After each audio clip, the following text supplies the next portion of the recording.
Այս տարի լրանում է երկու նշանավոր հոբելյան, Կոստան Զարյանի և Վահան Տերյանի ծննդյան 140-ամյակը։ Երկու մեծագույն գրողներ, ովքեր նոր հուն և նոր ճանապարհ ուղենշեցին հայ գրականության համար։ Կոստան Զարյանը հայ գրականություն եկավ օտար աշխարհից, եկավ ռուսերենից, եկավ ֆրանսերենից, և ի վերջո Էմիլ Վերհարն էր, որին ներկայացրեց իր բանաստեղծությունները, և նա ասաց. «Ինչու ես գրում ֆրանսերեն, մայրդ ինչ լեզվով էր աղոթում»։ Եվ նա ասաց. «Մայրս աղոթում էր հայերեն»։ Ասաց. «Ուրեմն գրիր հայերեն»։ Եվ այս օտարախտից, այս բառը օգտագործեմ, եւ այս օտարախտից Կոստան Զարյանը դարձավ հայերենի, գնաց Վենետիկ Մխիթարյան միաբանների մոտ, եղավ այն խցում, ապրեց այն խցում, որտեղ Բայրոնն էր ապրել եւ հայերեն սովորել։ Սովորեց հայերեն, մինչ այդ արդեն գրքեր էր հրատարակել, սովորեց հայերեն եւ եկավ Պոլիս։ Պոլսում իր շուրջ համախմբեց երիտասարդ գրողների, ոսկու քսակը դրեց սեղանին, ասաց. «Արվեստի մեծ գործ պիտի անենք, լավ ամսագիր պիտի հրատարակենք»։ Եվ այդ ամսագիրը եղավ Մեհյան հանդեսը, որը լույս տեսավ 14 թվականին։ Լույս տեսավ ընդամենը 7 համար, որովհետև սկսվեց առաջին համաշխարհային պատերազմը եւ գործը մնաց կիսատ։ Մեհյանը մնաց այդ 7 համարով։ Ժամանակին Պողոս Սնապյանը այդ համարները հավաքեց եւ առանձին գրքով տպագրեց, առանձին ամփոփ հրատարակությամբ ներկայացրեց Մեհյանի 7 համարները։ Այս ամսագիրը իրենով խորհրդանշում է հայ գրականության զարթոնքն ու վերելքը։ Միայն այս ամսագրի մեջ, այս 7 համարի մեջ ավելի շատ գրականություն կա, քան շատ ու շատ բազմաթիվ տարիների բազմաթիվ ամսագրերի մեջ, որովհետև գրականության փոխարեն այլ բաներ են տպագրվում, գրական խոտան այլ կերպ ասած։ Այստեղ յուրաքանչյուր էջը լցված է գրականությամբ։ Կոստան Զարյանը հանդես է գալիս որպես տնօրեն խմբագիր, իսկ որպես խմբագիրներ ներկայացված են Գեղամ Բարսեղյանը եւ Հակոբ Քյուֆեչյանը, ապագա Հակոբ Օշականը։ Առաջին համարը բացում է մեր հանգանակը մուտքով, որտեղ խմբի հռչակագիրն է, այլ կերպ դեկլարացիան, եւ որը ստորագրել են Դանիել Վարուժան, Հակոբ Քյուֆեչյան,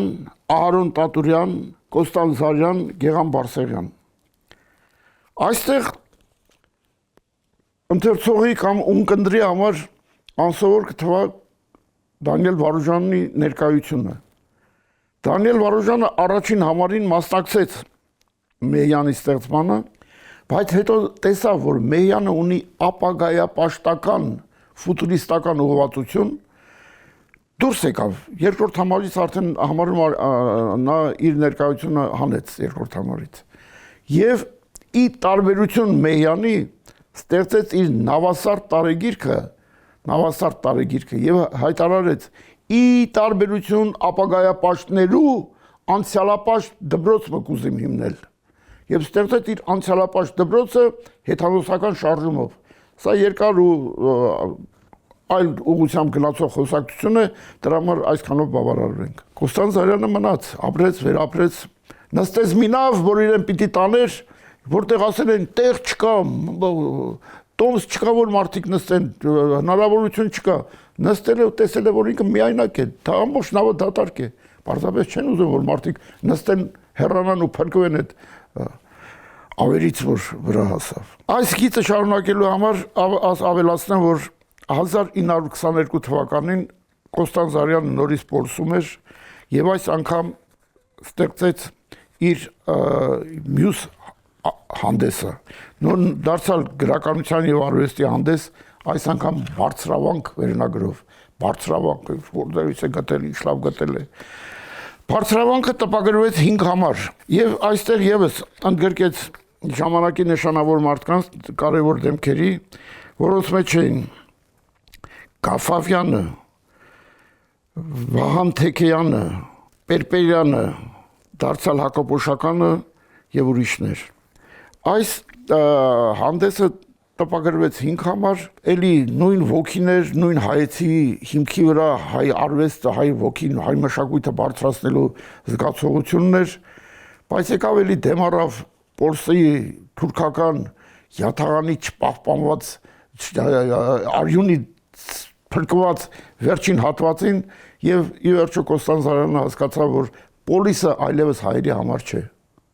Պոլիսը այլևս հայերի համար չէ։ 1922 թվականի նոյեմբերից 1924 թվականի հունիսը Կոստանդինյանը ապրեց Հայաստանում։ Երազում էր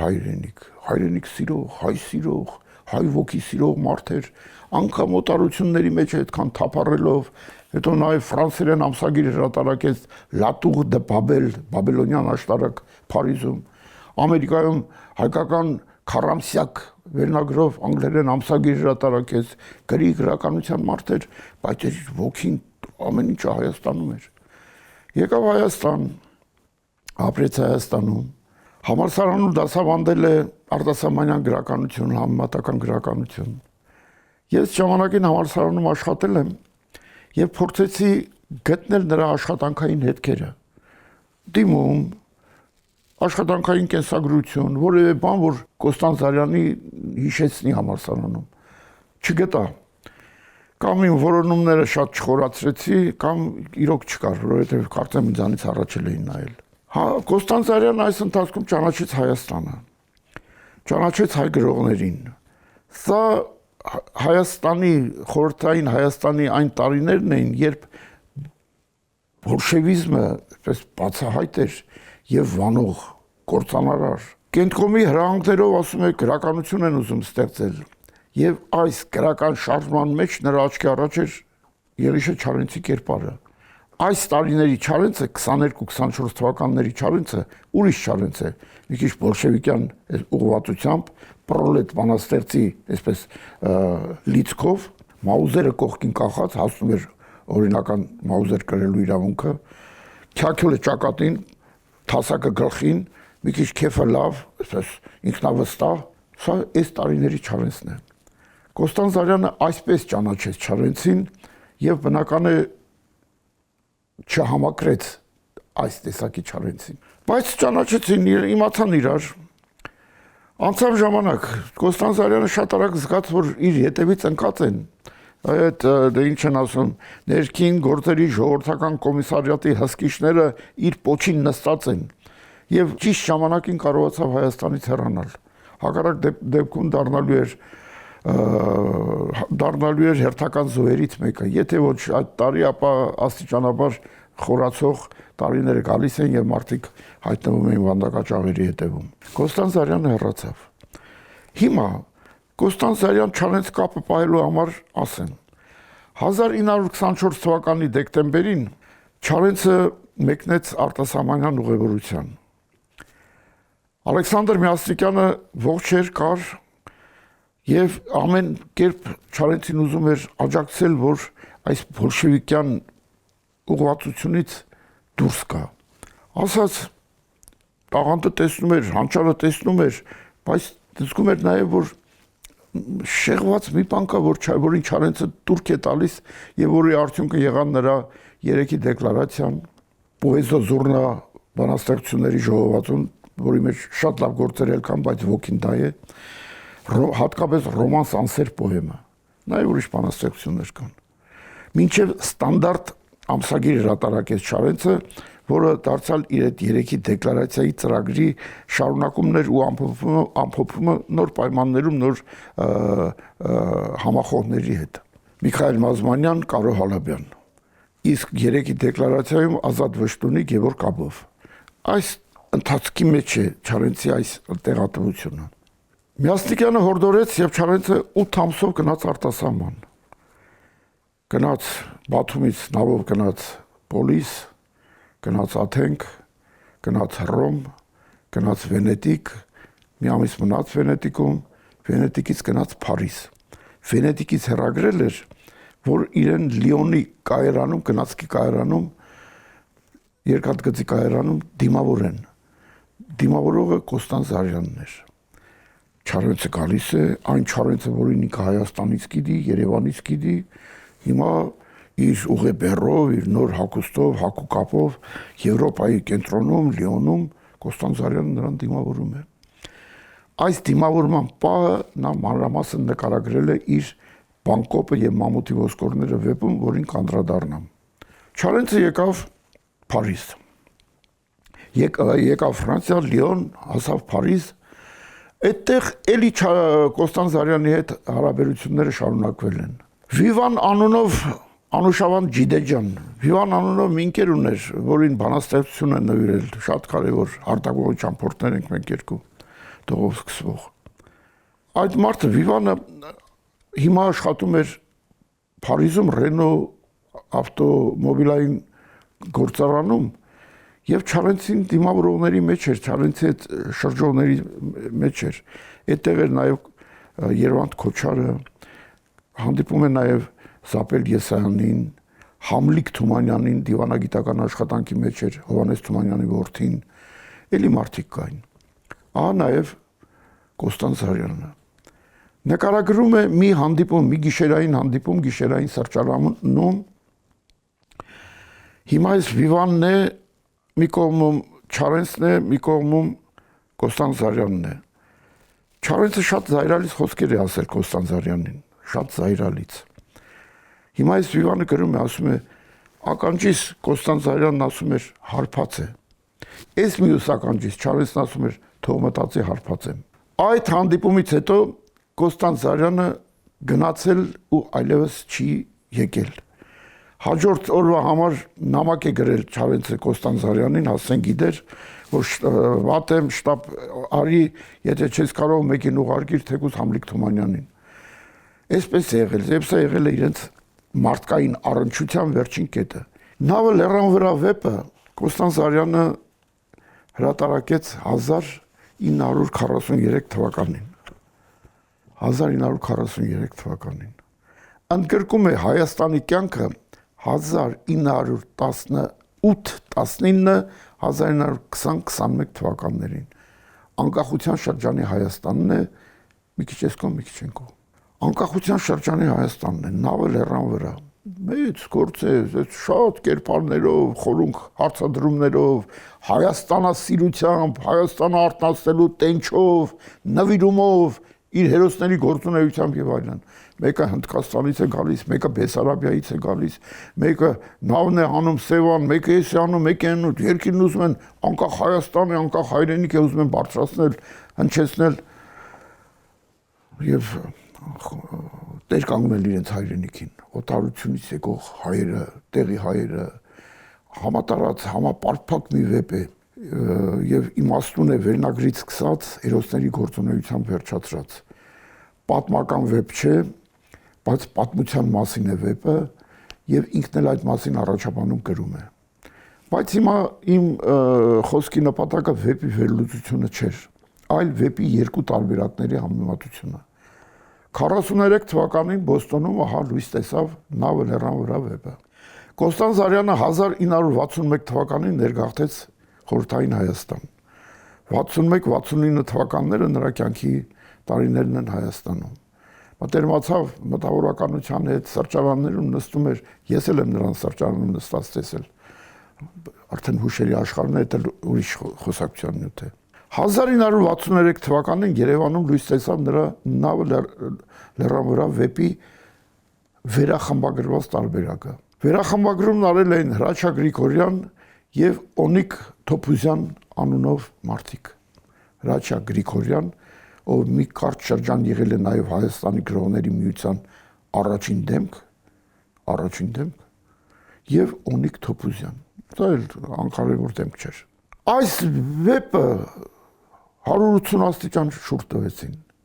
Այն վեպը, որ հնչել էր որպես Հայաստանի արտնացման մի օրհներ, մի այսպես հիմներ, մի նպատակ ուներ իր մեջ իր հերոսների գործունեությամբ, այստեղ խարխլվել է։ Այս երկու հրատարակությունները իրար կողք դրեց եւ այդ մասին մի գիրք գրեց մեր լավագույն Սփյուռքի մեր լավագույն գրականագետ քննադատներից մեկը Պողոս Սնապյանը։ Այդ գիրքը վերնագրված է Ավազախրած նավը, նավը լեռան վրա, ավազների տիղմի մեջ խրված նավը։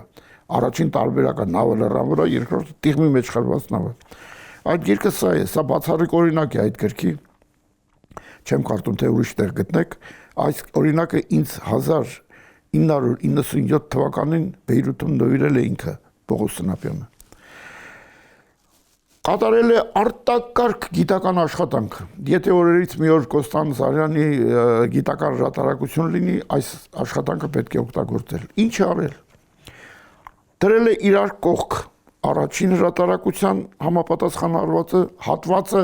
եւ երկրորդ հրատարակության համապատասխան հատվածը։ Ու ցույց է տվել, թե առաջինի գեղեցկությունը ինչպես է խարխալվել, փչացել, ոչնչացել երկրորդ հրատարակության մեջ։ Այնտեղ վերջում արդեն դիպաշարային գծեր են խախտվում, հերոսների գործունեության նպատակ ու ծրագիր է խախտվում։ Կոստան Զարյանը շրջեց աշխարհով մեկ, աշխարհի գրական մեծերից էր եւ աշխարհի գրական մեծությունների հետ էր սեղան նստում։ Ունամունոին է ճանաչել, Սրան է ճանաչել նրան գրական մեծություններին, նկարիչների, արվեստի մարդկանց, մեծ աշխարհի մարդ էր։ Եվ էությամբ ոչ միայն բուն գրող էր, բանաստեղծ եւ արձակագիր, այլև արվեստագետ էր, արվեստի մասին այնպիսի փայլուն հրապարակումներ ու հոդվածներ ունի, ուսումնասիրություններ, որ քեֆդ կգա։ Ընդ որում դրանց մի մասն էլ գրել է Խորհրդային Հայաստանում ապրած տարիներին, որոնք ժամանակին տպագրվել են Խորհրդային Հայաստան օրաթերթի պայքար հավելվածում։ Բայց դե ժամանակները այլ կերպ եղան եւ մարդը հեռացավ հայրենիքից։ Կոստան Զարյանի վերջին տարիները շատ կարեւոր են նաեւ այն առումով, որ իր շուրջ մտավորականություն հավաքվեց, համախմբվեց, երիտասարդություն,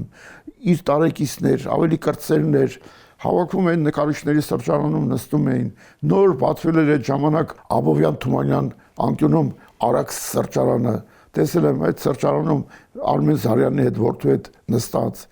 նկարիչների սրճարանում էլ նույնը։ Մի ուրիշ կերպար էր եւ իրենով ստեղծում էր մշակույթ, իրենով ստեղծում էր մակարդակ, իրենով ստեղծում էր մի բան, որ այդ գավառականությունից, խեղճությունից, փսլինքոդությունից, այդ թշվառությունից, չկարդացածությունից մարդիկ պիտի բարձրանային, որ այդ գծի վրա լինեն։